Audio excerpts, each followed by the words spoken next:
Students were welcomed back to classroom instruction on Monday, 7th September. The boys of the St. Mary's College fell in line with the required protocols, all students donning masks and maintaining social distancing. Principal of the St. Mary's College, Don Howell, underscores the rigor preparations to ensure all teachers, students, and parents understood what was required for the new academic year under the strains of COVID-19. We started off with orientation exercises last week where we gave students and parents the required information that they would need to when they're coming into school. Some of the protocols that we had to put in place is upon entry, persons were screened, temperature checks, hand washing before they were even allowed onto the compound.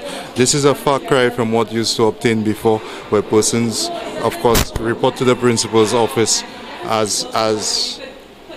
at will without having to screen. COVID-19 has changed how we operate as education institutions significantly. I must say I'm happy with the way school has started. Our students seem excited and settled to be back on the school compound and to have some measure of face-to-face interaction. Howell reveals enforcing the social distancing protocol may be the most difficult aspect of the students being back at school. However, he says the faculty stands ready to ensure compliance with protocols. The headmaster at the all-boys institution shed light on electronic devices and the transition for many students. In that regard, say thank you to all those who assisted us, our old boys, other stakeholders who come on board to ensure that St. Mary's College students would receive devices.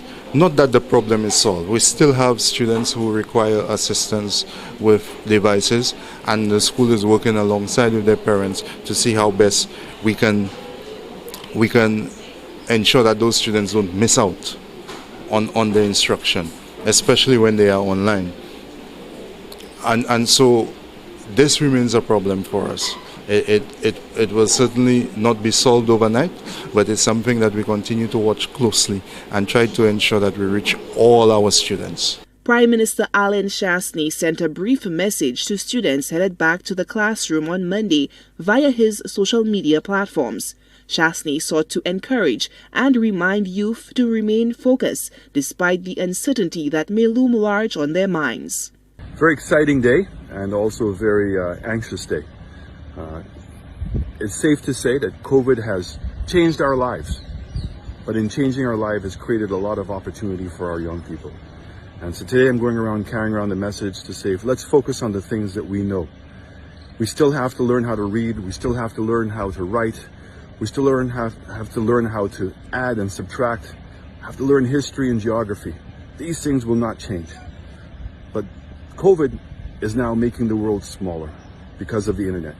And there's new opportunities for all of our young people to be inspired. So big up to all of you, make us all proud, and let's continue to keep working. Howell echoed similar sentiments to faculty, staff, and students. I especially want to wish all teachers who work very hard to ensure that students succeed, to ensure that students are well taken care of. In this time, teachers have gone beyond the call of duty to ensure that schools function well at this time. And as a principal, as an educator, as an education activist, I want to say thank you to all of them for what they do. The education sector suffered setbacks under the threat of COVID-19. Now, with schools opening their doors to students, authorities are charged with keeping a close eye on adherence to protocols and procedures for the sake of the students' safety and well-being. Solange Alfred, HTS News Force.